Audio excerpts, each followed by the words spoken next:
and so I welcome Wesley So. Thank you. Hi, Carson. A lot of water has gone under the bridge since the first video. Yeah, of course, the DVD series started in 2006 and Endgame Magic, I think, in 2011 or 12. So, I've already recorded a lot of videos in the different ChessBase studios over all those years. But fortunately for me, always new endgames crop up, new guests come, and so I always find new fascinating material. New computers come too. But of course, you didn't come to Hamburg especially for Endgame Magic, or did you? Well, I did for the most part to get it. You're on the way to the London Chess Classics? Yeah, it's gonna start the first games on Friday. So we can look forward to that. Many new fascinating endgames. And you recorded probably a few videos for future ChessBase products. So stay tuned. Yeah, let's now start with, for this show, of course, I've only prepared Wesley's endgames. A few from his youth, and then maybe also some more recent, deep, difficult endgames. This is also difficult, but it was against Irene Karisma-Sukander in Jakarta 2011. By the way, she was also my guest, I think, a few shows ago. You can watch that show in the archives. Also Endgame Magic, yeah? Yeah, the chess world is really very small. Yeah, it is indeed. Yeah, this I found maybe in some way very fascinating and perplexing and unique. Wesley is to move with black. The position is won. And did you see in advance, by the way, that this was always winning, or did? No, actually, that was much easier winning. I think my last move previously was King F2. I was trying to give a checkmate, a smothered mate. But then I was wondering why she did not resigning yet. And now suddenly she's trying to make a draw by stalemate. A knight eternal hunt. It's really a nice picture that White's knight tries to hunt Wesley's knight forever. Maybe the first question even easier, why is this a mistake? Of course, Wesley didn't fall for it, but it's easier. This is, of course, much easier than the whole winning process. Yeah. Well, the bad thing is that my bishop is on the bad square of the H pawn. Yeah. So if the knights are traded, then it's a draw right away.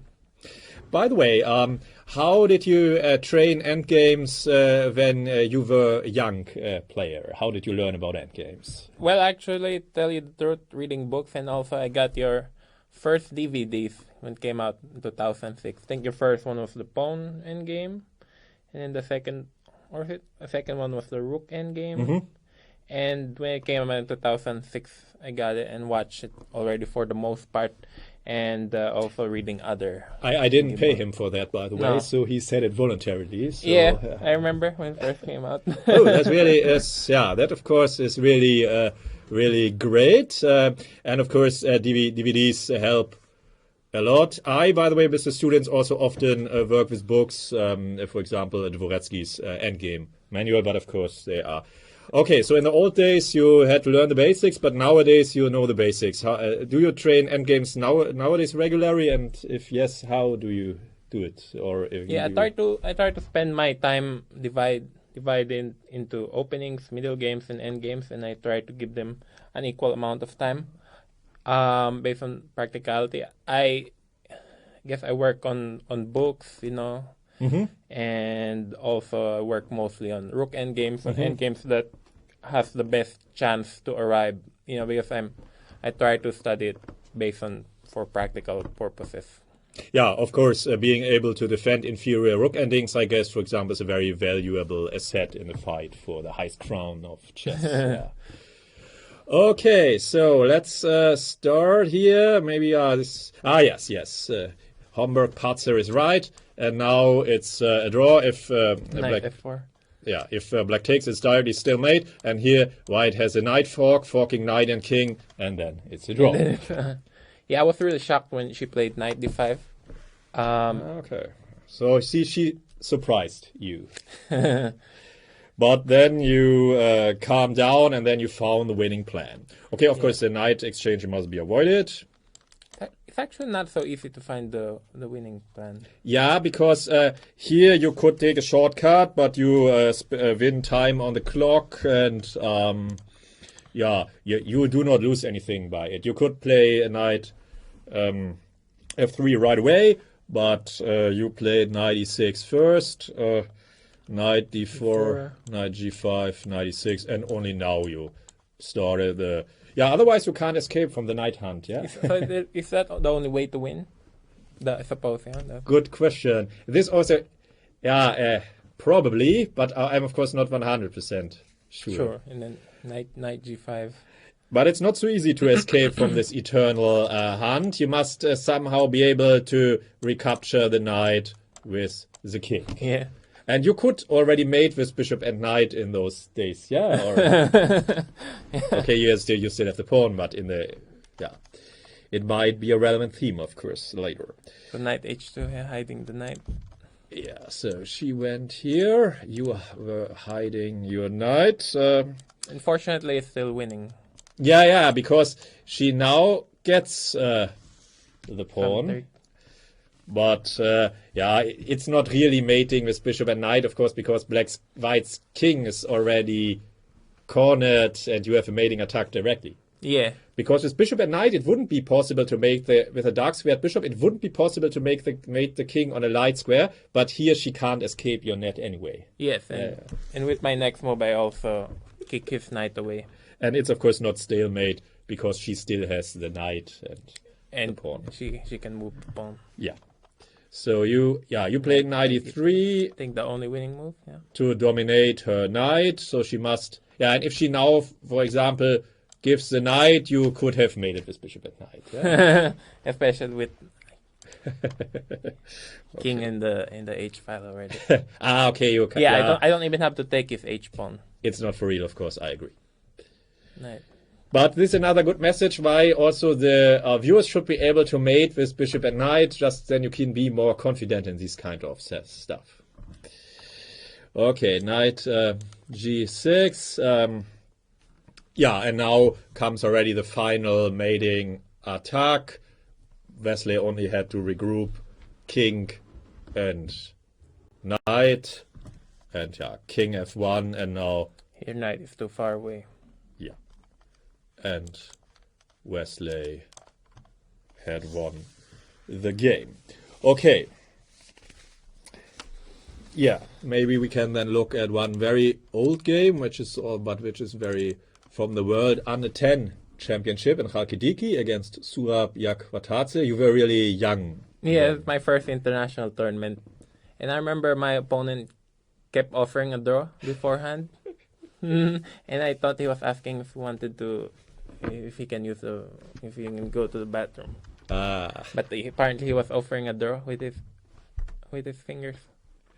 Okay, so Wesley is much better here. The bishop is playing on two wings. The bishop in this configuration is stronger than the knight. Black has, in a way, two principle of two weaknesses in some respect. Yeah, so the weaknesses on the queen side, on the f. And my king is also much better placed. If his f pawn is on f6, if it's in a dark square, then black shouldn't have much problems holding. Yeah, and with black to move, it should also be a... Yeah, it is a draw, but okay, it's under 10, and of course with these positions you often need some experience in these deep end games, yeah, to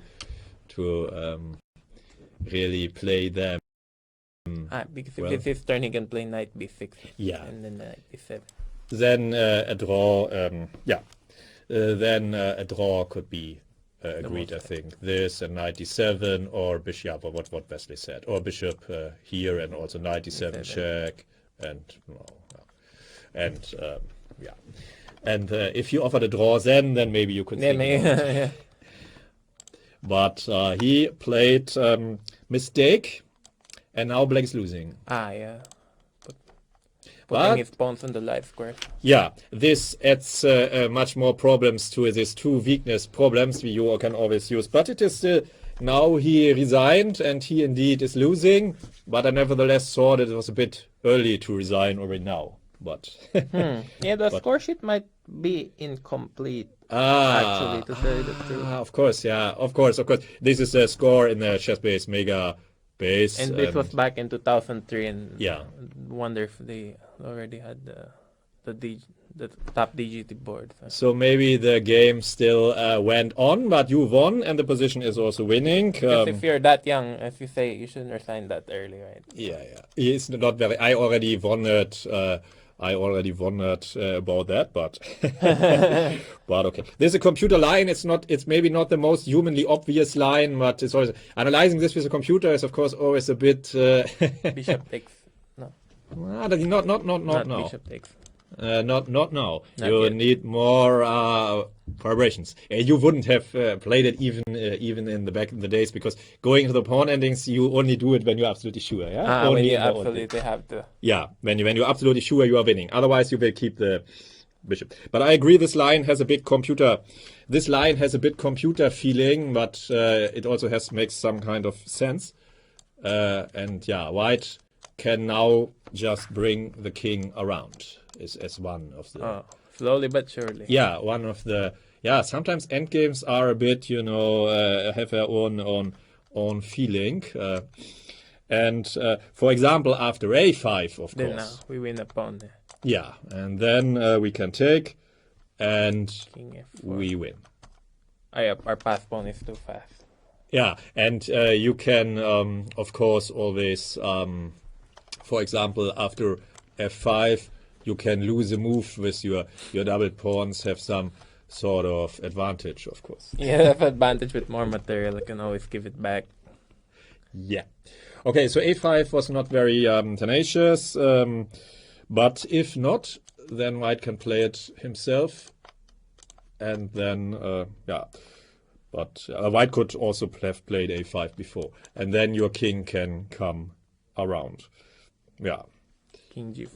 yeah, king g4, and yeah, this is really, it's somehow a principle of, very good example, by the way, I think, for the principle of two weaknesses. White has fixed, or the computer in the line fixed the b7 first nicely, and then came with the other long-term plan. So I liked that, but I had already wondered why the game had already ended here. Yeah, I don't think he resigned yet.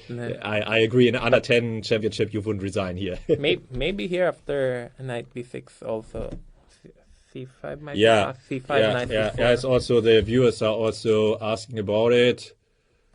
Knight c4, king d4, But knight c4 check. king d4, and then knight a3, bishop c8, and then But then knight to be it looks like it it looks good violates. to yeah. Maybe yeah. I think it violates do not rush. Do not rush. I want to give it a question mark because it violates the do not rush endgame principle, and there's you don't have you don't want to retreat the king. I got the point, But you can. but but do not rush works. You can, and then you will be able to come to to h5 nevertheless later, and you can keep all counterplay controlled. Well, I guess that this only is a draw. Yep, because you have knight e7 and knight e5. Well, You're right, and I regained some stability, I think, here. yeah, and it again, king d4 is much easier Yeah, because black has no counterplay. yeah. So there's That's and I believe even if black gives a check on d7, then you shouldn't take the knight anyway. Yeah, because otherwise, yeah. Then you could now maybe think about having saved some time by removing the king. To f4. Yeah, That right. doesn't really matter. But that's a great power of the do not rush endgame principle, of course. When you can always come back when the opponent has no real counterplay and no real active measures, then you have the luxury to do it. Okay, but I think for under 10, this is a deep point, I guess. Yeah, for you nowadays not, but when you were under 10, it was probably. Yeah. I also do not sacrifice pawns unnecessarily. Yeah. This is some mistakes young players often make, but when you grow older, you experience this, and then you get Yeah, I more think careful. that's one thing also to work in endgames. If you play in many endgames, you get more experience. And I know some Chinese players who say they don't work on endgames, but they just get it by experience. But I believe working on endgames is very useful too. Yeah. Well, while talking about Chinese players, we could have a look at your victory against Why? Excuse me. You wanted to play c5. You mean, okay. Excuse me. This was my mistake. Yeah, this is always the move numbers. You wanted to play c5 immediately. Okay. This probably. Yeah. But Wesley played bishop. A6, C5. Yeah. Bishop and now c5 immediately. That's a different story, of course. That is a different story. Wesley played bishop g4, which is a winning move, so this cannot be criticized. Yeah, this also looks... also looks good. Well, yeah. Perhaps black can play knight c3. The idea is to harass the pawn. Yeah, it's always a bit... And then knight b1 or knight b5 and back. Yeah, it's always a bit, and you could play bishop g4 now, but then it could be argued why not start with bishop g. Bishop g, yeah. It all just gives white more options. Knight b5. Yeah, knight. Yeah, it is a bit. Yeah, it's more. It gives black more options here. Yeah. It opens him a new counterplay. Probably wins for white still. A4, knight c3, a5, knight d5. Oh yeah, bishop c8. Yeah, also Take bishop it's not bad, but somehow it's a bit, the bishop is trapped. King it's f6. a bit. King f6, king e8. Maybe it's not too clear. I don't know, but I like bishop g4. maybe I can give this a dubious. I like Wesley's move bishop g4, and here, in a way I like it because it controls. The big advantage is controls black 100%. Yeah, and prevents him from opening counterplay. Yeah. But I agree, it's a deep point, and these do not rush strategies in that way. They can. It can be difficult to find them over the board. Okay. Yeah, good. But was a valid point. Of course, I analyzed the wrong line. Okay. So So you were talking about the Chinese players. Yeah, they also have. He, of course, has made great progress. There's a saying, catch them young, and you did just that, beating him in Reykjavik 2013. But of course, you are still, you still, of course, stayed ahead of him. Yeah, but and Ding Liren will play in the from the Chinese players in the candidates. Yes, you play in the candidates, and Yeah, this will be, of course, fascinating. It will be in Berlin, in Germany, in March. So if you are near there, then come there. There you can see all the world-class players in Germany. This is, of course, a great opportunity for German chess. Wesley, of course, is also. So if you want to cross your fingers for Wesley, it's also good to go there. And this will be fascinating, of course. So many strong players. It's not so easy to predict. It's hard to predict. I mean, who could have predicted Sergey would win the last one? Yeah, of course. It's everybody can win if he has a good start somehow. Yeah, and it also depends on the form. Some players play very badly in tournament, but they play way above their level in some tournaments. Of course, this is the most important tournament, or one of the most important tournaments in life. Of course, Kramnik has already been world champion. But for the other players, it is, of course, an important, very important. The qualification. Yeah. For the match against the world champion, Norwegian Super Grandmaster Magnus Carlsen, who was in Hamburg a few weeks ago, and got the first copy of Fritz 16. So you should also get your copy soon of. I got mine today. Magnus was slightly quicker, but you will nevertheless, somehow.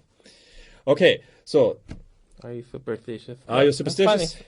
Someone asked me that yesterday. Well, I'm not really superstitious.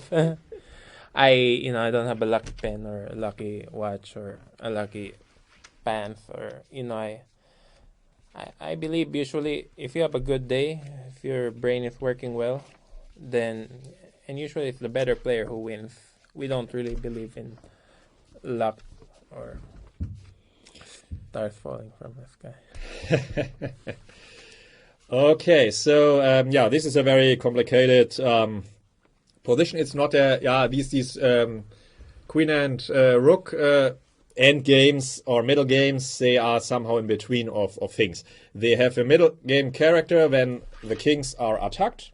They also have some slight endgame character when the kings can be activated and something can be exchanged. This looks like right in the middle. Your king is for the moment safe or not safe, but for a rook endgame, an active king would be good, of course. Yes, I think it's quite safe for the time being because black's queen and rook cannot really get to my king.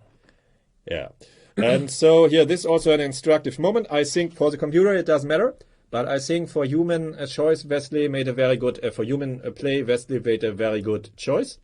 Going to a rook endgame makes sense here. It should give you, the computer thinks it's a draw, of course, all rook endings are drawn, but I think it should give you a practical, reasonable winning chances due to your queenside play. Yeah. His pawns are very fast too, when the queens are exchanged. Yeah, but nevertheless, your pawns are scattered. But for a rook endgame, they stop black's pawns also. Yeah, they stop the pawns for the moment quite efficiently. So, but okay, the position is a draw. I don't want to. The computer claims it, and the computer should be right. So we should go too far. But let's see how Wesley managed to win it. I think I played c4, right? I like your move. This is only a human, of course, sign. But I think queen d4, then you could agree a draw die. If you play queen d4, you can offer a draw, and then you make a draw. Yeah. With c4, you can also win. It's more tricky somehow, more spicy. Yeah, if I start pushing your pass pawns. Here again, I like your choice. Because if you take on e3, you can offer a draw, and it's a draw. You have to answer the check with a counter check. Yeah, and if taking, then it's a completely, he didn't take, but if taking is a completely different story, where your C pawn is now more valuable than the B2 pawn was. Yeah, and I get two connected pass pawns all the time, A-B4, C-B4. And this, of course, would even be losing. And this is a big point, of course, it's much about time, and then white is winning. Of course, he didn't play it, this was a big blunder, but just to explain the points that your queen side plays more dangerous. Yeah, I think once the endgame comes, pass pawns are usually much more valuable than the number of pawns there are on the board. So that's why I started pushing the C pawn. And this was why c4 was so good.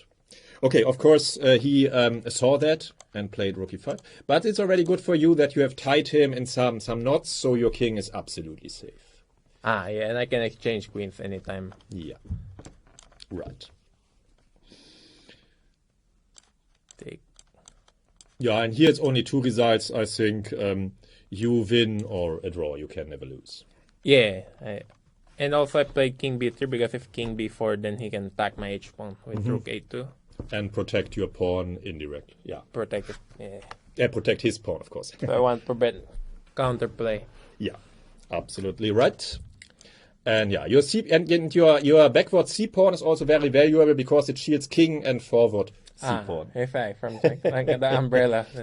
Yeah, this is you did very you did it very well. It was more or less a drawn position, but you created some chances. Yeah, I tried to use my experience more than. He was also extremely young, of course. Yeah, he was 13.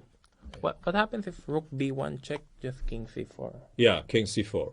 And then I'm threatening rook b6. Yeah, and your king is activated and so on. And yeah, this is already an unpleasant position. Yeah, I think very unpleasant position for white. Okay, this move already shows that it's unpleasant because this is not the kind of move you want to make. Yeah, he's clearly fight for though because he's willing to sacrifice his h pawn just to prevent me from. Oh, excuse me, you of course creating any pass pawn. You played king c4 because rook b6, or rook or rook b7. Rook b6 to keep the king. To keep his rook passive. Yeah, of course. Activity is very, very important, of course, often more than material, even if you have a dangerous pass pawn, of course. Yeah, and in fact, I don't want his king to cross the third rank. I understand. And you go here. So this already looks very unpleasant now. Yeah, if he has to put his rook on a7. Then. Yeah, if taking, then it's more or less a forced draw. It was very good that you preserved your potential. Yeah, I think the point of h4 is that if he hunts my pawn with rook h2, let's say, And then rook takes b7, rook h4, king d5. If I let him take earlier, he could have given a check on the second rank, but now he has to waste another tempo to move his rook back. This looks very good.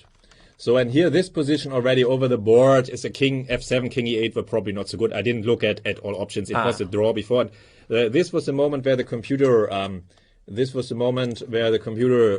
turned around. Maybe he should have instead of king f7, maybe he should just start pushing pawns with the push and h5. push and we'll see who's faster. But it's just one idea. Yeah, this would be worth exploring. But already with your active king and his king on g7, he didn't feel comfortable, I guess. Yeah. He probably missed some rook b6. This already is a very dangerous position. He played rook here, and this is losing. It's too passive. Rooks are not meant to be passive. Yeah, and on ace 7. This cannot be. Yeah, somehow in the black's king and rook it cannot be. But already he was, it must be mentioned that he was extremely young, of course. I think that now he has also done some work on this endgame business. Yeah, I mean he gained 200 points in rating. He should play the plan in this version. Check. What, rook b5 or b4? And rook f4. This is at least what rook takes h4 loses indeed, as you claimed. Rook takes b7 and we win, as you had said. But the computer claims that this is a computer, of course. The computer claims that this is a draw. Because he can give checks, yeah. Yeah, and the c3 is hanging, and he took the pawn, and the f pawn is more taking. The f3 is better, black's f pawn is quicker than the h pawn. Yeah. The computer claims this is a draw, but it's of course already unpleasant. So he played rook a7, and but yeah, you made progress step by step, and in a way you were not lucky, but you in a way forced the error. Yeah, king d5 is clear, of course, and now it's winning. That's yeah. This is very good. Also, his majority is backwards, and Wesley won with good technique. Yeah, now I pick his pawn from the king side. Yeah, and you always do it, of course, in the best possible manner. You make check first, take it, then rook g7, and the difference in activity of the kings. You said he was born in June 1999. Yeah, okay, so he was very... he was 13, 14. Yeah. 13 years old. Very, very young, playing against extremely strong... And of course, also congratulations for winning the Olympiad with the American thank you. team. Was of course great. Story. It's very difficult to win the Olympiad these days. Most teams have 4 2700s playing on there. I mean, we only have 3 2700s in our team. But yeah, but okay, nevertheless, but yeah, and here it's already and again Wesley of course played king d6. Really, every small thing counts, yeah? Yeah, I think I want to kick his king away to the passive a7 square. Yeah. Very good. It's very good technique, of course. I don't know if it's only move, but it doesn't matter. You just play it. It's best move. King and only now, king e5. Yeah, now his king is too far away from the... And you really have made it very nicely, or as you sent clear messages to him, rook f7, king e6, or here you come. No rush. Do not rush. Keep everything under control. Try to snatch opponent. Okay, this went on. I suggest Wesley won the pawn and then the game, but I suggest to go ahead. Yeah, of course, a little help from Matthias Blöbaum. So German team. It matters. It mattered a lot for this scoring system, which is a bit odd, but. Yeah, so it was very important for America that Matthias Blöbaum won in the last round. I also, by the way, once many years ago made a short training session with Matthias Blöbaum, but just, yeah. The chess world is very small, of course. He lives nearby. Right? Yeah, he played for a very long time for Werder Bremen team in Germany, but I only had one very, very short, so it's not for real. And now he changed teams to Deizisau team. Yeah, he's one of the German hopes. Unfortunately, Arkady Naidish has left the German Federation for Azerbaijan, but okay. Maybe he'll be back one day. But yeah, okay, we have some young players, but unfortunately there will be no German player in the candidates tournament in Berlin because they are just too strong, and the German players need more experience, More rating. Yeah. more higher rating. Yeah, well, we have Georg Meyer or Rasmus Swane or Or Bluebaum. Matthias Bluebaum, but of course, to play in the candidates tournament, you have to. Yeah, I think they have the rule for the wild card to at least be 2,725. Okay, so maybe there was no German available after all. Okay, then this I found very nice, but just shortly, it was of course a blitz game. It shouldn't be taken. Yeah. It shouldn't be taken seriously, of course. But I liked the setup. And it was not a tournament game, so it cannot be. But it was nice how Wesley saved it. But here, Fabiano could have won and would have won. Yeah, I think I was completely lost in this game. I was gonna resign a few moves back, but it was a blitz game, so decided to make a few more moves. But it's Black's to move, right? Yeah, Black to move and win here. And it's right, Blühbaum is in the Dalzisau team. Dalzisau is a small city near Stuttgart. In the old days, there was a big Dalzisau Open, which I think nowadays moved to Karlsruhe. Yeah, but Dalzisau has a strong Bundesliga team with several young German players. Also, Vincent Keimer is playing in the Bundesliga team of Dalzisau. Yeah, so something is happening in the German chess, but I think the United States don't feel threatened by Germany at the moment, or...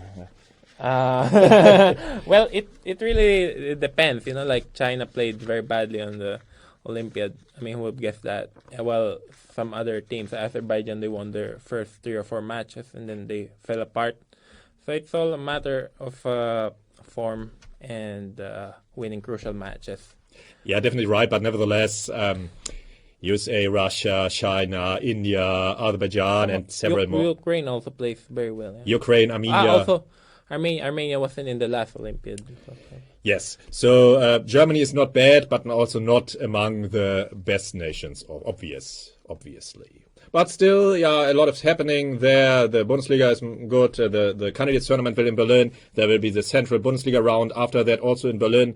So Vincent Keimer is there. A lot of things are happening in German chess and also in American chess, by the way. Rex Sinkerfield is doing a lot there. Yeah, Rex Sinkerfield is doing a lot. In fact, he holds like 4 quarterly tournaments or 3. He holds the St. Louis Classic, Winter Classic, I think, Fall Classic. And these are not even top 2,700 players. These are just young players. He builds a lot of them. And I think many GMs live in St. Louis now. Mm-hmm. Fabiano lives there. I think many young players, Akshat Chandra. I also have a training base in St. Louis, and Barosana Colben lives there. Many strong GMs. So I sometimes do a training camp there in St. Louis as well. And of course, winning the Olympiad was huge. I think Rex was very happy about that, and it's a big thing. Yeah, he really does a lot. So this is, of course, very good. Yeah. And you have some training session. You work together with Tukma. Well, Tukma is my coach for this whole year. I think we work with him for 1.5 years already. But also I hire friends and other GMs for sparring once in a while. Of course, you don't have to tell all your secrets here. You can leave them for the London Chess Classics. Yeah, and we're hoping to get a fourth 2,700 player for our Olympic team, so stay tuned. Okay, so here Fabiano would have won with more time. Of course, his bishop should, of course, try to run away. Then G4, King F4. And then you would probably have resigned, I guess. No, I was gonna resign a few moves back. But once his bishop gets away, and it's just, I think he should keep his F pawn as far as possible from my pawns. But here, if I just wait King E3, Bishop C8, I think sooner or later I would be Zugzwang. Right? Yeah, you will be Zugzwanged. King D4. King D4, Bishop somewhere. And if my pawn is so far back, you can't trade it. Yeah. But he made the worst move, He played F. Okay, it was a blitz game. So. Yeah, sure, yeah. And it's also amazing that this is a draw. It's really amazing. Yeah, you are not... Yeah, because now the problem is his f pawn is too close to my pawns. And his bishop can't. Escape. The f pawn is also blocking the outward road of the bishop. Fabiano played on in some other line, but just to show this was later in the game reached, but he didn't achieve anything. You can just wait there. If it's black to move here, then then I lose. Yeah. If he somehow gives me back the move. If you are to okay, but he cannot. He cannot Fuxwang. The bishop cannot triangulate. Has no space to triangulate. He only has 3 squares. Bishop h1, and then I just go back. So I had to show this fantastic fortress, but it was of course only a blitz game. And so king e5, then king f2. If king e3 loses, I think. But you have king f2. 2. Yeah, and he can't Fuxwang me because if king d5, I go to e3, threatening king f4. If you go to g1, then King d4. Yes. Yeah. Then you could. I now see your plan. Yeah, very. That I didn't even see that. Fantastic plan. I was just gonna play bishop f4. You wanted to. But that's even better. Okay, it doesn't matter. Your idea wins. In a way, in how do you want to do it? But you are right. I made a mistake here. I should have played king e3. Yeah. Yeah. Threatening king f4. Yeah, and then. So f5 was really the only move to draw. Okay, but it was a blitz game, so he can be definitely forgiven. Yeah, one further before we come to the deeper and difficult games. One further blitz game. This time you are white against Hikaru Nakamura. Yeah, and actually, we went directly to an endgame where I was up a pawn. Mm-hmm. But Hikaru was very confident in his endgame skills and he offered the draw, but wanted to play a few more moves. Unfortunately, my pass pawn is way faster than his at this point, and as you can see, his king is cut off from the 5th rank. So even if he sacrifices his rook for my a pawn, then he would be lost, of course. This is, of course, clear. But he would still have, but in a blitz game, it's, of course, next to impossible to do it. He still have a way to draw here, but he has to find a secret sequence of only moves due to the plan Wesley has just mentioned. Yeah, I don't even know how to draw with black here. Yeah, black has to disturb. He has to disturb your setup directly. He played h4, typical blitz move, but it loses because it doesn't deal with the problem. Then a7. On the a file, he can't stop you. He's late by 2 moves. And so he went to the last rank, but no rush. You were too quick, simply. Yeah. King a6, rook g8, rook b8. He went rook g1. Yeah.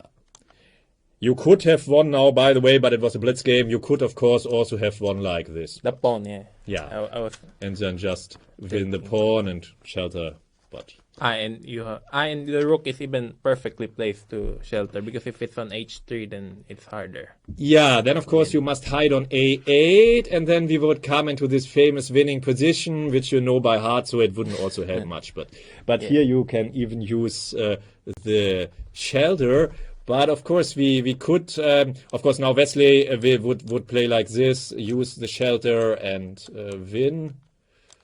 But it would also be possible to hide, of course, but this, takes longer. Yeah, it's more complicated, and for blitz game not so pleasant.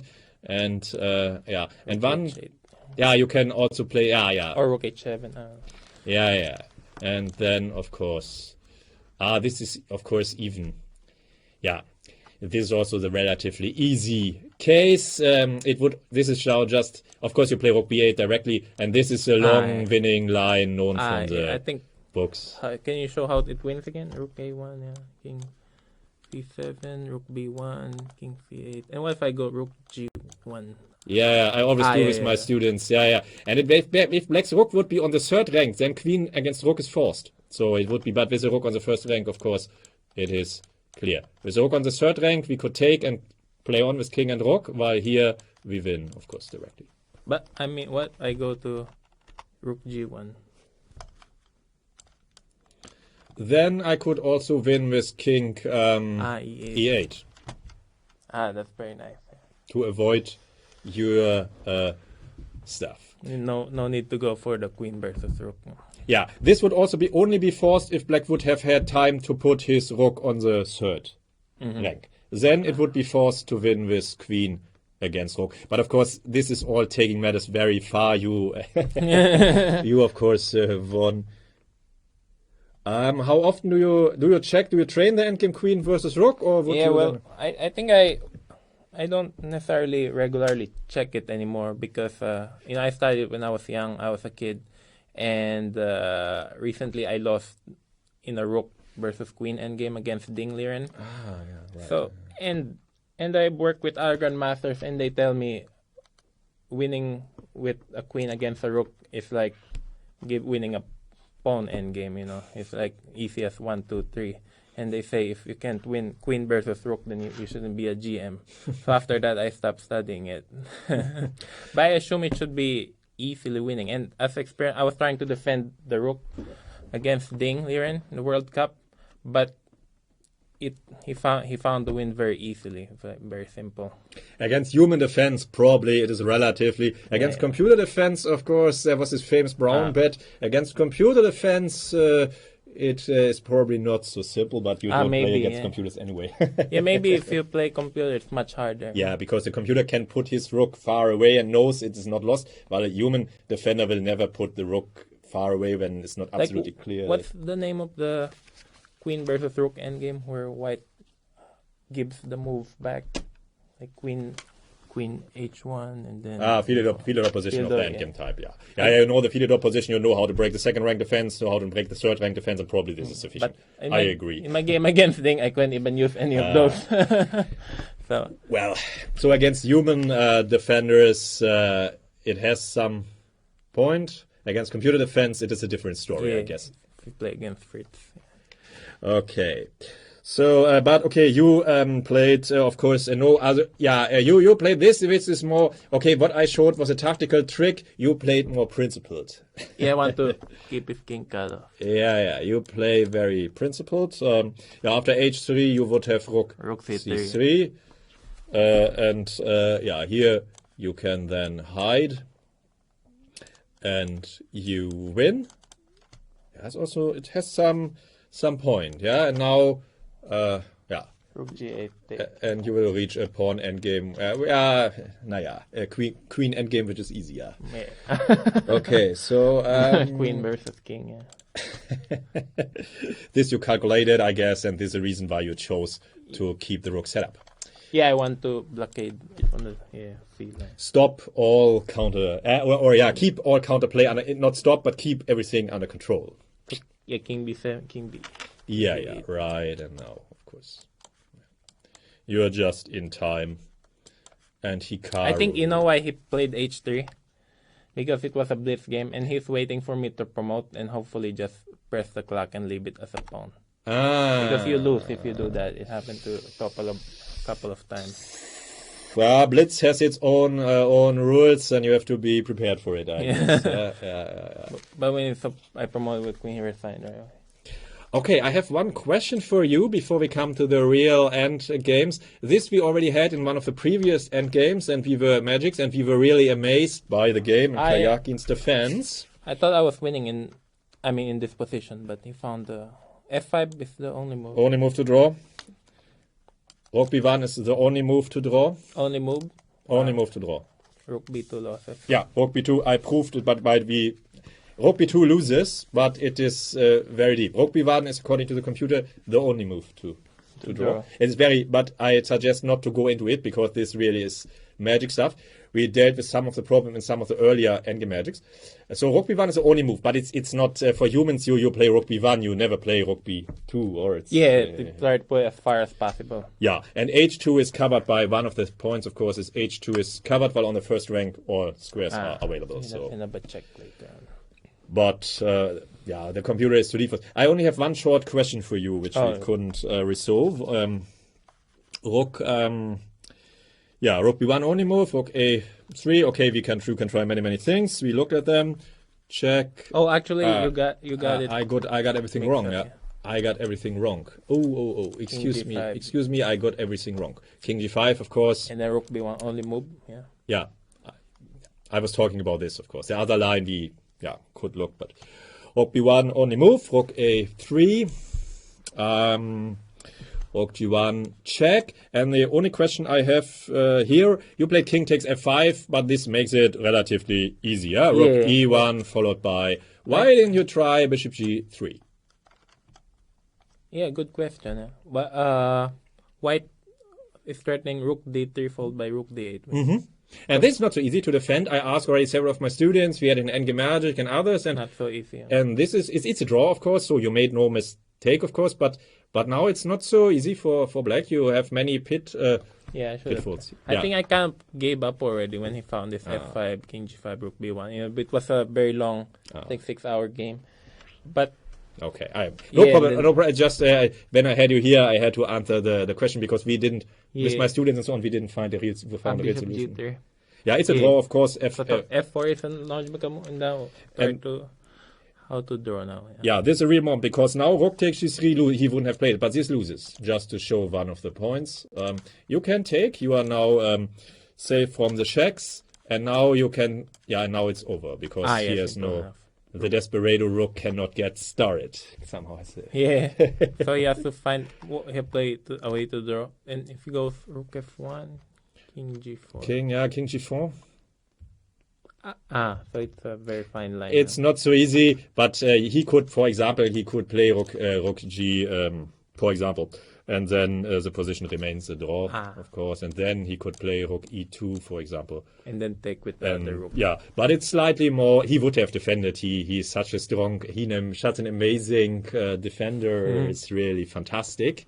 But if he plays Rook F1, does it lose here? Good question, but it's already, of course, slightly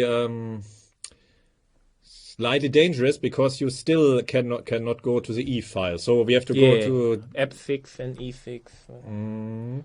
Yeah, but this always is a bit.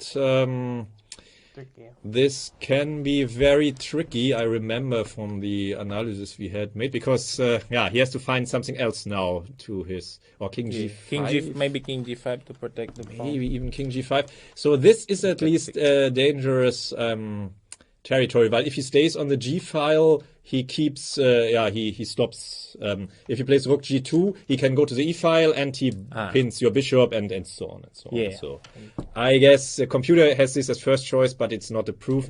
And the funny thing is, if King F3, you can play perhaps. Yeah.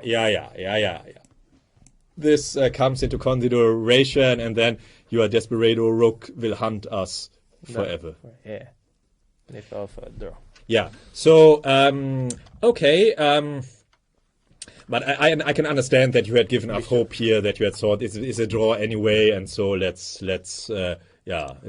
take. But Bishop takes G3 is a more tricky try.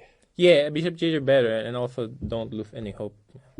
Yeah, and this might be a message. Yeah, you should never lose hope and faith and trust. Always try. This may be for London or for Berlin. Never lose any hope. Always fight to the very end. Keep trying the very end.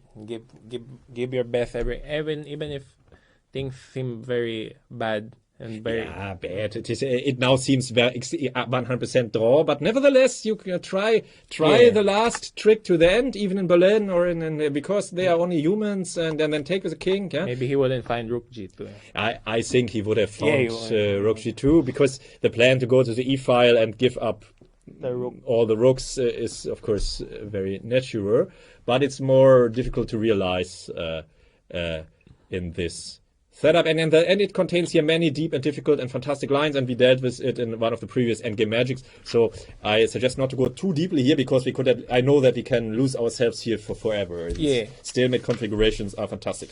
Okay, then let's look at deeper games by Wesley. I also have then He's only moved to it. Yeah, of course. This was my mistake, my mouse click mistakes. It's good that you corrected me. Yeah, this is a drawback. No, it's just very Yeah. interesting to like.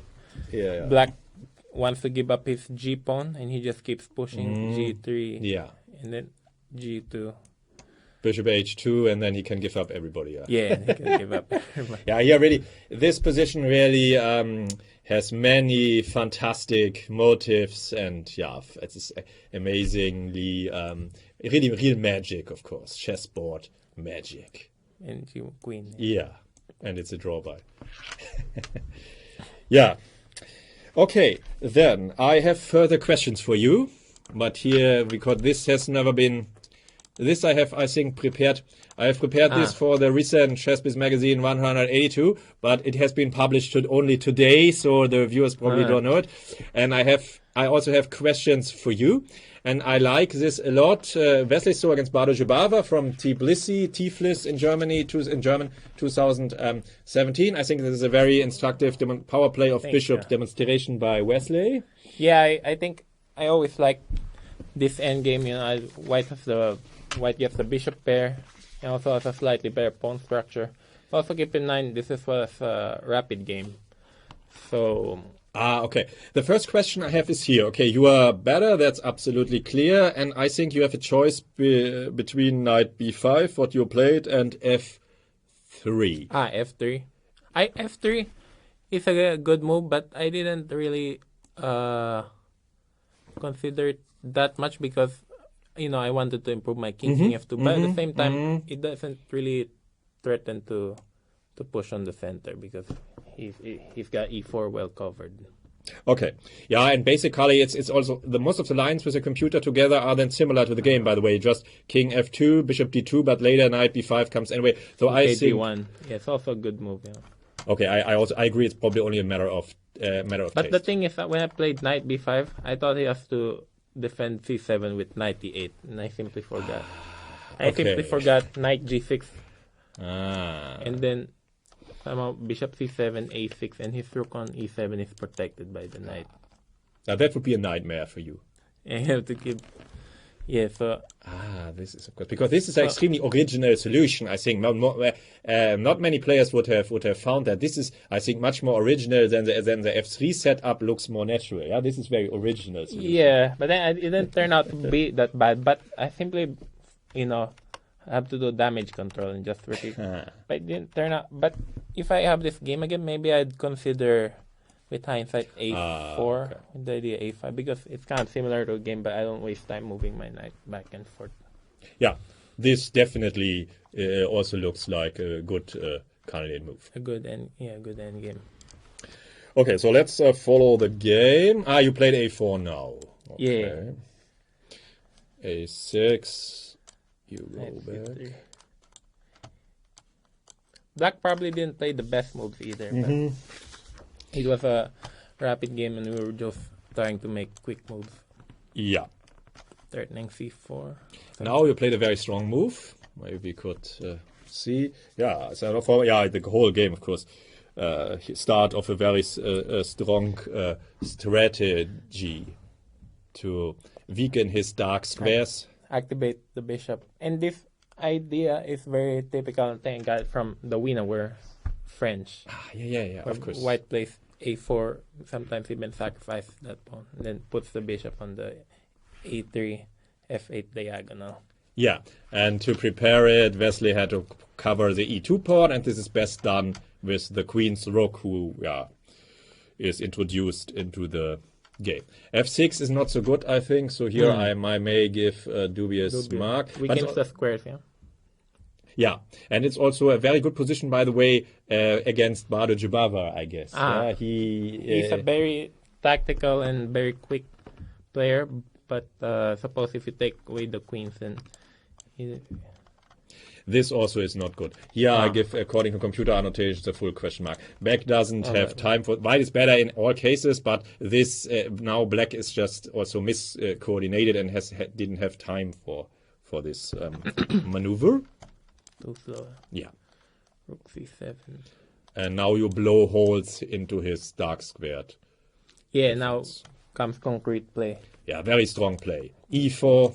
He didn't have time for it. He's now not coordinated, and you seize the opportunity with all might. Yeah, I tried to use the fact that his bishop is buried for the time being. Okay. Yeah, next move is also very good. So this is really rook e3 to unpin the e-pawn and to maximize the pressure. Yeah, b8. Yeah, I think this position is very, very good. Yeah, the computer even considers h4 here, but there's nothing wrong with your move. Human move, yeah. Yeah, you make the human solution. And very beautiful, of course. And yeah, for the moment now, this would be okay for black if black could keep the statics, but Wesley, of course, had seen that this is an illusion, and that's now the dynamics will blow open the house. c4, the first lever. Yeah, and now my question comes. He played rook d7. Mistake. Yeah, knight e8 is more looks more tenacious. Tenacious. What had you planned now?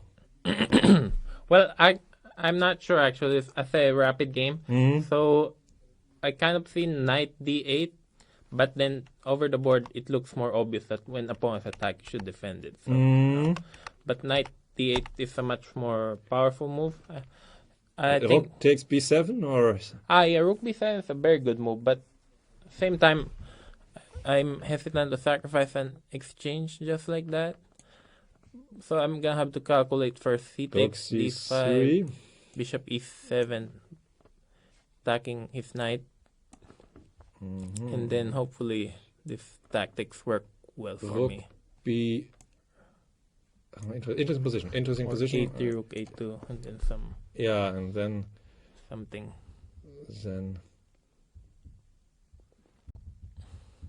yeah, it's also. So there are some complications, but I think the computer just gives a very easy solution. Yeah. It's not. The computer is also not so sure. By the way, the computer is not so sure. He should have played knight d8. Then you are better. Yeah, knight b8. Then you are better, but it's not so. It's not maybe so easy here. here- Rook b3, Take bishop d8 and maybe some f5, f5. threatening b2. Yeah, and after bishop f1, then bishop takes d5, Yeah, and then b2. and then bishop. Yeah. So it's not so. Maybe try to draw the opposite colored bishop endgame. Yeah, something, or maybe even. Yeah. Okay, maybe something like that. Yeah. Okay. G6, bishop a5. Yeah, has to play b2. Yeah, because otherwise I go back to you can go back, and after bishop e4, you have of course bishop c4 check, Check, which yeah. is a bit a annoying. bit bad. Okay. Yeah, this would be one option, and the alternative option would be bishop rook takes Yeah. b7. And Actually, I haven't seen that idea until you mentioned it. okay. So. But it's very strong. King h. Yeah, it is fascinating. Also, you have the bishops and you have the connectors, but the computer also is not. It's better for you, but the computer, of course, is not. I'm a bit worried about this path. Yeah. Out he got out. But if he can't activate this rook, then I should be winning. Yeah, it is also a crazy position in some respect. Maybe I try to bring my king over. But the good thing is that all the squares on the b file are protected, so he can't really infiltrate. Okay, so fascinating position, and here Wesley 98 would be better move, and then Wesley would have a choice between c takes d5 and rook takes b7, but it would be more difficult for you. Choices are always you in the game it was easier for you. Yeah. Okay, so good. Rook d7. And yeah, here you played it moves later. Yeah, you hadn't seen it here. You played bishop h3 first. I was trying to Win time on the clock. to repeat the position, to win time on the clock, and now you played rook b6. Yeah. This, and after rook c7, you could just play for even king f2 because black. No. Yeah, black has no. He's pinned in. Yeah, Bishop d6. completely tied in knots by Wesley's activity. And here he missed some knight d8. Yeah, but it's very nice, of course. Also, the next is also very nice. Here you had a very good feeling for the dynamics of the position, taking on d5, and if the bishops can, of course, not take, then you. I think he missed this too. Yeah. Then if rook c7, rook d6. This is probably what he missed when he played rook d7 move. Yeah. Yeah. And so he played bishop Played f5. Excuse me, yeah, f5. And now Wesley came up with another beautiful point in the same spirit. Try to keep my pass pawns together. Yeah, and it's also the game you captured, of course, the spirit very well. This dynamical breaks. It's really very instructive. I liked it a lot. Of course, I immediately decided to annotate it. And by the way, in the live commentary, I was also doing a live commentary together with Oliver Ray for that round of the Tbilisi tournament. It can be watched in the ChessBase archives also. Yeah. Yeah, G4, very beautiful. I think, yeah. We were impressed, of course, back then, I remember. Yeah, if he takes, you have E4, and then your pawns are just marching. And the good thing is also his rook cannot create counterplay, because say if rook c7, I can close the c5 with bishop c5. And slowly but surely, black has no counterplay. It's really as a position, really nightmare position. Fantastic. So, of course, he didn't take. He took on d5. I think we were also getting low on time here, so that's why some mistakes were made. Yeah. If taking on g2, you just take back, and then your pawns are steamrolling. So this was a good practical choice. But here you were probably quick. Here I think you were too low on time. Because otherwise you would have played doubtlessly rook b8 and then he loses. Yeah, I think I was playing by instinct, I mean, he moved his bishop away, so I hunted back down. Yeah. Well, if you had more time and playing with, this would win directly. Because here your bishops really would directly press home the full point. And he loses a piece. Yeah. Game over, and king h7, of course, also is not. This just cannot. Threatening f6. Yeah, with the bishops on the board and these roller pawns, it is game over. Yeah, I had already guessed that you were low on, or yet also, with Oliver doing it, that you were low on time. So I give this a dubious. Yeah, it wins, but it is of course not as good as. Yeah. Not the best technique. Yeah, you are. Of course, with all your forces, you can make even more pressure. But here you are technically winning, but it can be very deep, as we will see later. Yeah, and I think I made one more mistake later on, and suddenly the win is not as easy anymore. Yeah. A5. Here, for example, he could already play rook d5. I should go. Rook d5. Yeah, this is another mistake, but I shouldn't be too critical because it was a rapid game and very low on time and so on. Rook d5 is better. And simply king rook b5 was a mistake. Yeah, maybe, but I. Because it allows his knight to move. Yeah. Okay. Because here his knight has nowhere to go, and this is knight f7 is too long. Okay.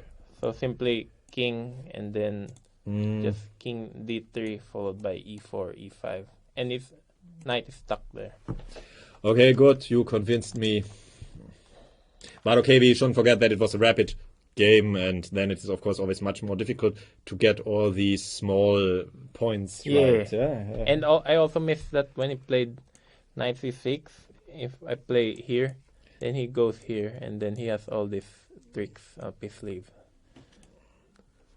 And of course, you didn't fall for King E2 And when he would have Rook D4. D4. These knights, when they come back, Are they tricky. should never be underestimated.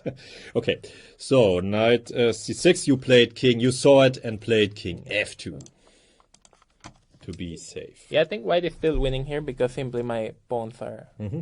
have no opponents. Yeah, I agree. Rook A7, now rook D4 is not possible anymore. You really keep away from the knight. Yeah, the computer wants to play rook C5 here. The computer wants to play rook C5 And E4. and D5. Oh, D5. This might be slightly more precise, but okay. Just push the pawn. Knight B4, E4. Rook C7 is also slightly imprecise, but okay. The computers there live in their own world. Yeah, here's another question. You have a choice between rook takes A5 and rook C5. Rook C5. And also I both win, but this might be slightly more precise because you stop the counter because you cannot exchange. Yeah. And then you stop somehow first, but it's a very small Yeah, point. and also it doesn't seem that clear at first sight because my bishop is stuck and he can third pawn with G6 or maybe not. Yeah. G6 loses.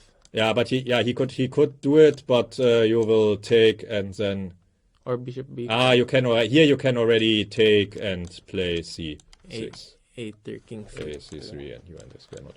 But he could of course stop this and play Gen G6, but nevertheless it loses because his king is too far. he has no fortress, and your king invades and he has no fortress, and white is. And if you look at his 2 pawns on the A file, they're just pretty much useless. But it's again a very small point. Of course, your move wins as well, but now it gets more tricky. Yeah.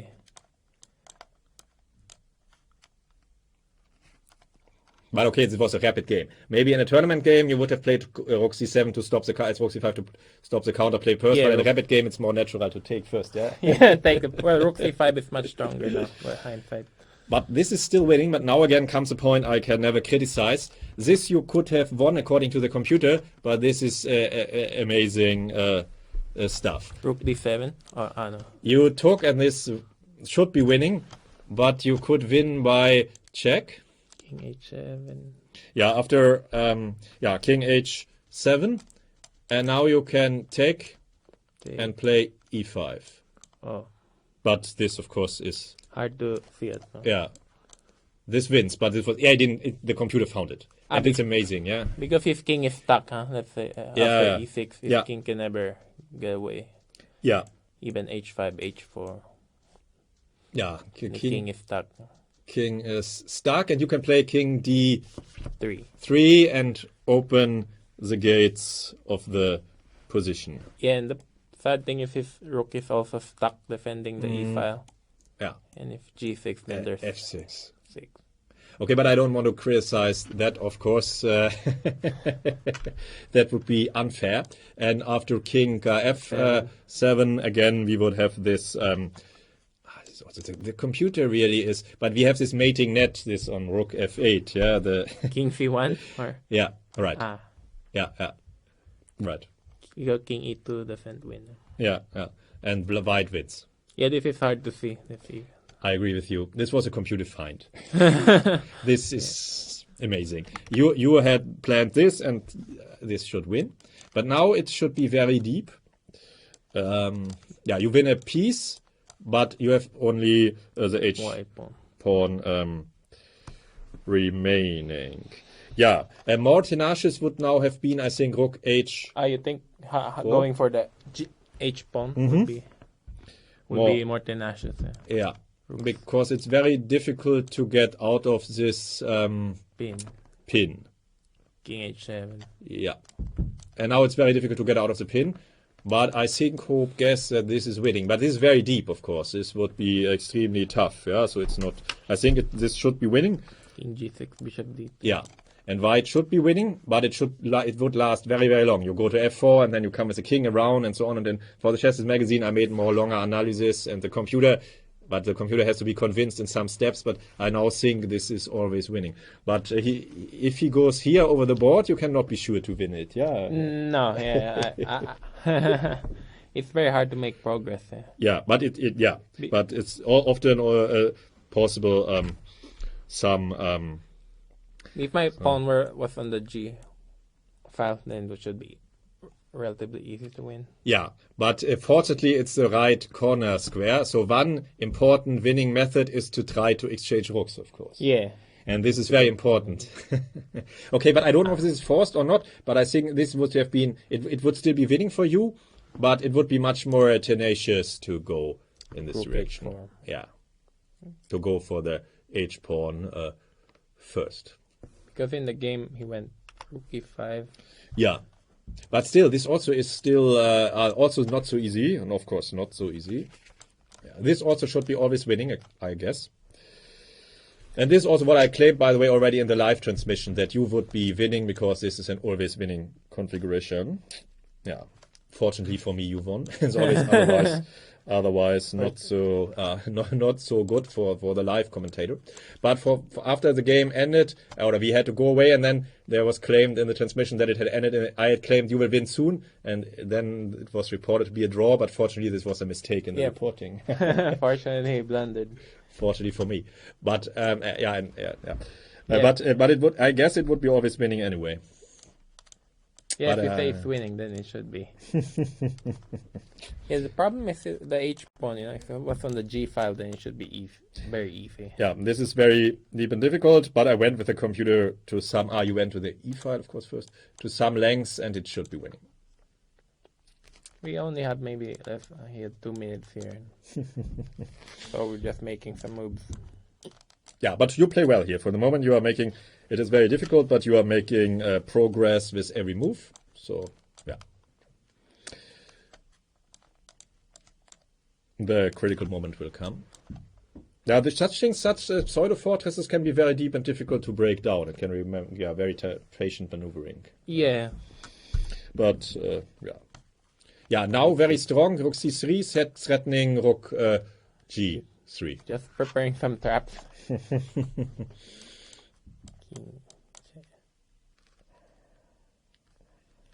King f4. Yeah, here rook g. Through rook f1. Yeah, but maybe it was, and then going. Okay, and then we. Okay, then rook f7, and then you would save some time on the other road. But okay, it's nothing wrong with king f5, of course. Well, I just repeat moves. And now he makes, and you provoke a mistake. Rook f1 check. Yeah, okay. Yeah. And now, of course, it's very easy because he allowed you in. All pawn endgames are lost. Yeah, and he resigned. Of course, he should have played king h7 to keep you out. Yeah, and then. Or rook. No, just one short. You are always winning, but just one short demonstration. Yeah, so now you are threatening rook g3, of course. Yeah. So he has to keep you busy, and you have to do something about it. Also, this is winning a check. Yeah.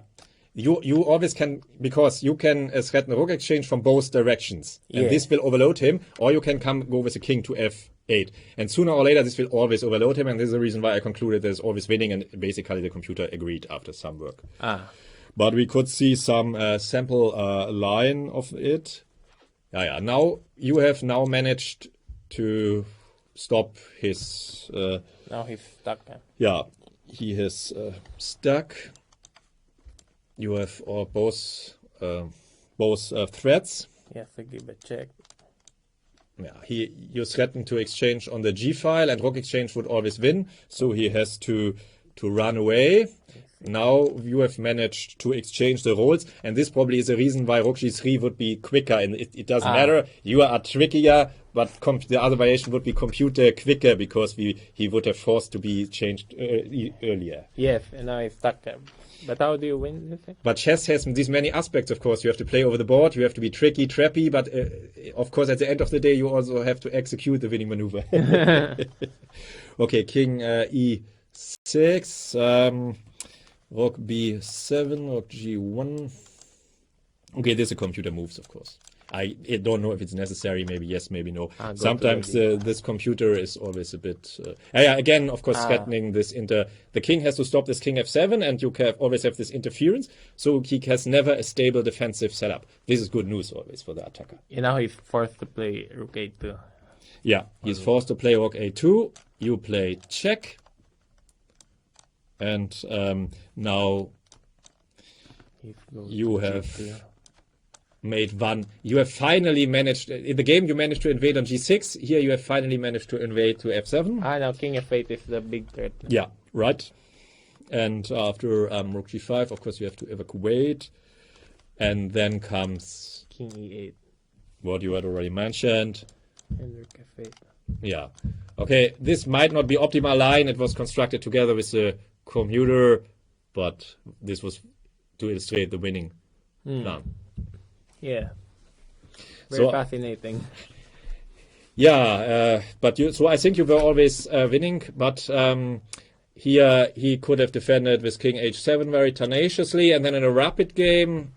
might not be so easy. Yeah, or he could have defended with rook h4, but basically you had a winning position all through things, and I think this is also one of the reasons why you went here, and I agree that this computer find with rook a8 check is from the word of the computers.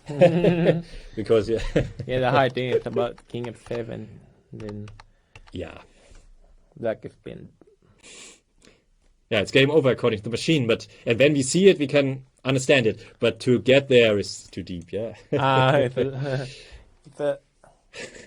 a little hard to see what white is threatening, but it's both just e6 and pushing the pawn. And black has to make a move also, maybe, and maybe you can also play rook takes a4 in some kind of positions.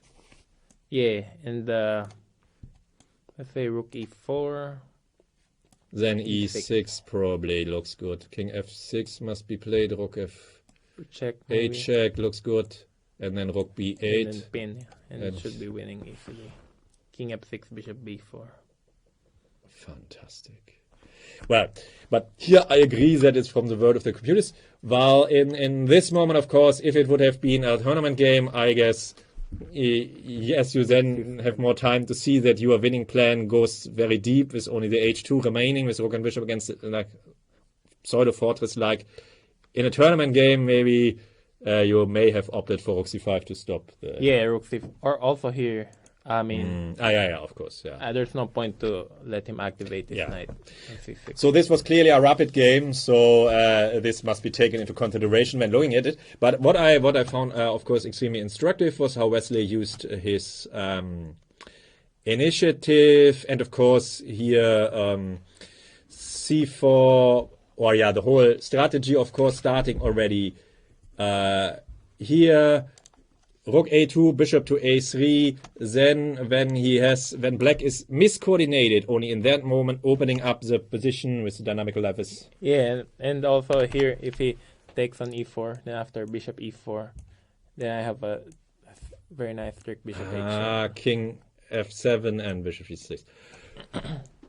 Bishops, the bishop pair has strong points of course. And if the bishop is blockaded from this diagonal for the time being. And then, of course, e4 lever, then c4 lever. And then finally g4 lever. He, in a way, after the game, probably didn't like pawn breaks and pawn levers too much, I guess. Okay, maybe one last...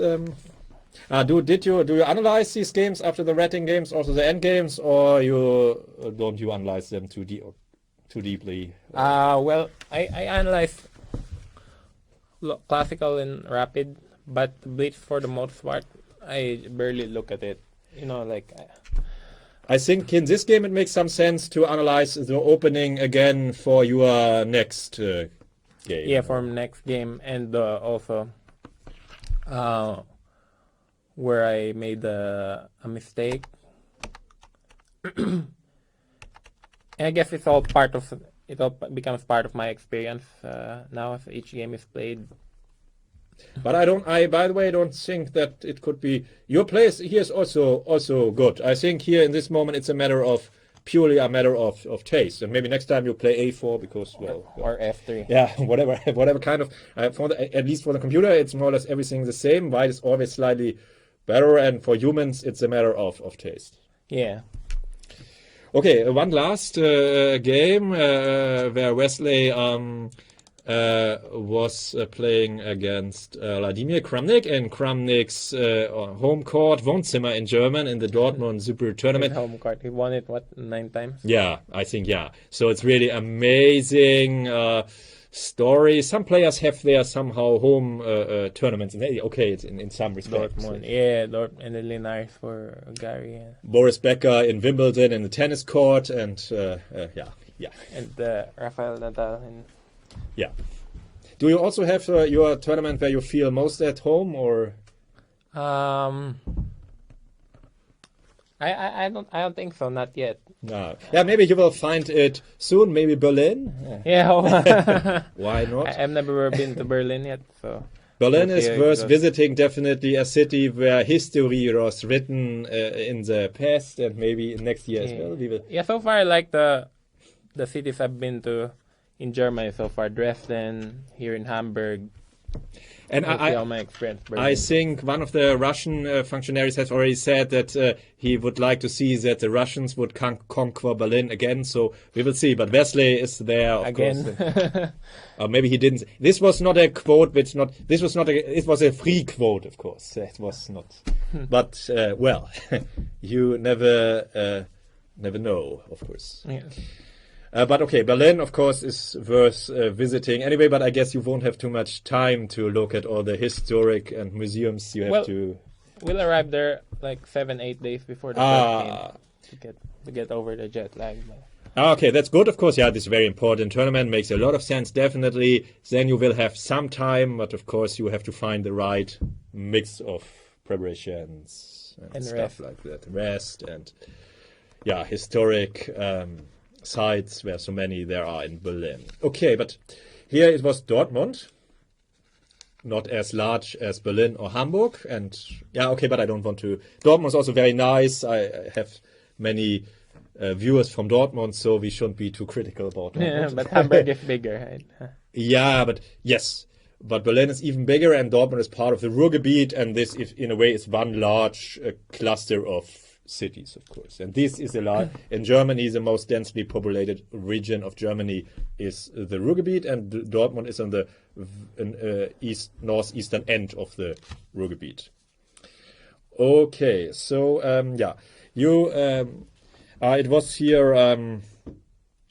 Kramnik was to move and had to defend, and yeah, Rook and Knight often have problems in the last game you had Rook and Bishop, yeah? They coordinated quite well, yeah? Much better. They were both long-range pieces. But in the endgame, the Knight is not the best piece in blockading, preventing pass pawns.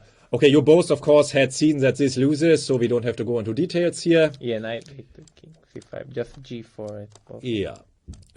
Of course, it's important, and now, of course, only move King E4, but you... probably both had seen that this wins and this right, and we don't have to go too deep into matters. And here without Rook, it's still the knight, so still tricky, but it gets much easier than in the game. And if C3, just G5. Yes. C3, G5, C2, knight C1. Yeah, I think this wins. Knight C1, King C4, and then G6, B3, G7. And your queen with check. With check, and if the king goes back, then King F5. And then you...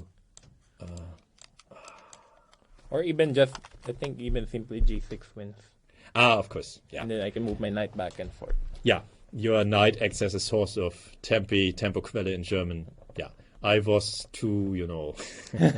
Well, Yeah. Okay. You're right. Okay, this losers both had seen it, and Kramnik can only play it when he knows that it draws, because otherwise it would be a big Yeah. mistake. but here I think he made the Mistake. not best technique, because generally you want to retreat your rook in the farthest possible, also to control the back rank and to check at the largest possible distance. Yeah, and this would be a draw.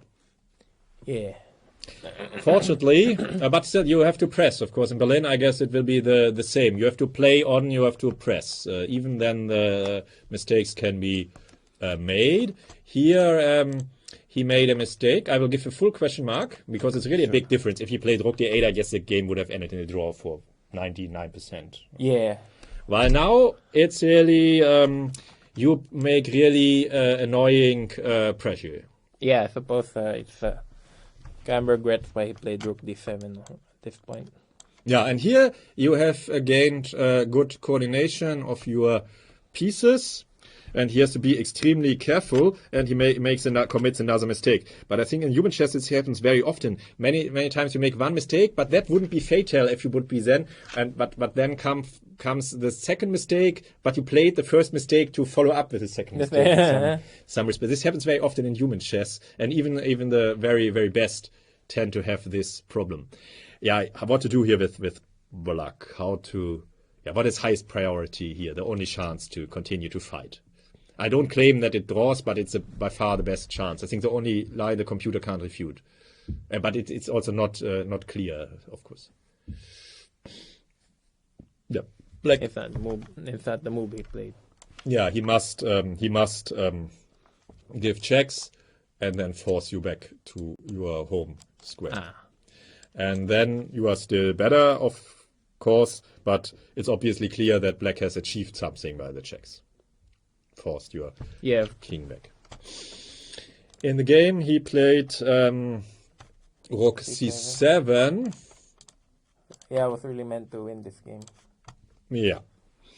And now you played very strong. Yeah, this really is. Now again you played rook a8, and again here probably he underestimated your move, your next move. I think it's just also the last round of quite a long tournament, and this game ran very long. Yeah, of course. But I also think that he underestimated rook f8, because now your king is safe, and he cannot play b4, and then my king is well positioned to support the pass pawn. Yeah, you are perfectly in harmony. So he must play c3. Because if you think about it, it's kind of shocking why he didn't give check first. I mean, he can also play rook g7 here. Yeah. Then king b6. And at least my pass pawn is still a long way off from queening. Yeah, and after knight e1, your coordination is much less good than it was in the game. Yeah, knight e1, then he can this looks king nice. a5. We don't have to look at this too deeply. Yeah. This is just too... It's just rook f7 seems so obvious, just very surprising he didn't play it. Yeah, but well, we are all only this is what makes chess so fascinating, I think. This is also the reason why Kasparov's idea advanced chess to play with human computer combinations didn't really catch on. We are only humans. Yeah, but we are only humans, and it's about these moments which fascinates us, and we want to see this, of course. Yeah, without mistakes, chess would always be drawn. Yeah, and would be boring. Perfection is boring very quickly. C3 is only chance, of course. And you played, you played very strong, of course. Maybe Vladimir in a way missed it. Yeah, very beautiful. And here then, such a beautiful coordination and harmony. Checkmate. Fantastic. And king b3, knight d5. He must have underestimated rook f8, because it's not only the prophylactic; it also has these other points. Yeah, and this is also prevents my king from check, or at least he should just force my king on f3 to go to more passive square before going to c7. But here now, finally, white is winning. Yeah. Very well. After king c4, you have knight e3 check. So he played king b6 to end this. Now you come with g4 and g5, and king e4, and yeah, you just I didn't even play rook f4. you just run. And only now you played. Yeah, you have to find the right, of course, mixture between activity and. So king b3 loses to right knight. After king b3, probably knight d4 d4 check. And if king c4, knight b5 and knight a3. Yeah. Right. And you can win. Because Right. his king is cut off. Yeah. Also. Right. So king b3, you took, and now you can always give your knight back against one pawn, and yeah. Yeah. Excuse me, king a4. Here you played. Here you played king e3. King e3 first. Not g6. King e3 Although first. g6 looks winning too. Yeah, but maybe often in the game it's probably slightly more precise. I guess your king. Is one step closer towards holding his pawns. Yeah. It's always these endgames are difficult to find the right mixture between activity and passivity, and you played very well here. And of course, you can win against Kramnik. This is of course very very good. And also, my rook is now well placed to support my pass pawn. Everybody is well placed. Yeah. And he had to go his king the long way around, so he probably underestimated rook f8 and the following rook implications. Rook g6 b4 rook f4. Yeah, now we take rook e7. Yeah, this was the moment when I realized that I had mixed it up. Check. Yeah. I even offered him to go to the pawn endgame. Very beautiful, yeah. It's very cute and beautiful, yeah. It's really. He didn't take, of course, but it's really is. Yeah.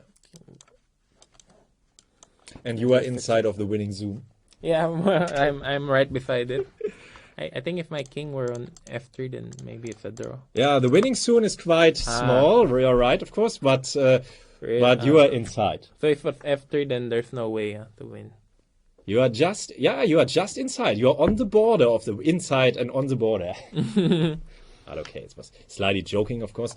You both saw that this loses. Okay. So I think if the king was on d4, then it's a draw. Yeah, after king b2, then it would be a draw. Right. Yeah, no. But of course, then you wouldn't have. If it would be, then you wouldn't have allowed the pawn in the first place. Okay, so rook e4, rook g7. Rook, yeah, it must be winning now, but it is of course still, can take still a lot of time. These knights, they are always so clumsy, yeah. But now it's over, of course. Check, king c4 and check.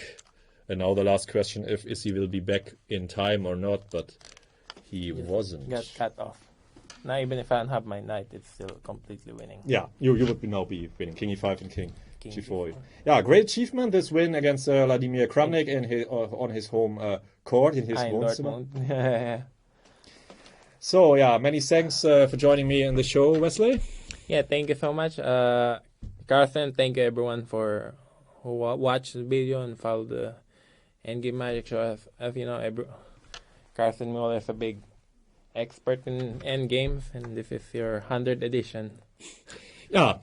Of course, this was also a great honor. That we maybe several viewers wondered why we made so many Endgame Magic shows in the last weeks, but the reason was, of course, that this show must be number 100. So we made no German shows anymore, nothing more, only Endgame Magic shows here, and yeah. Now it's time for you to celebrate, yeah. Yeah.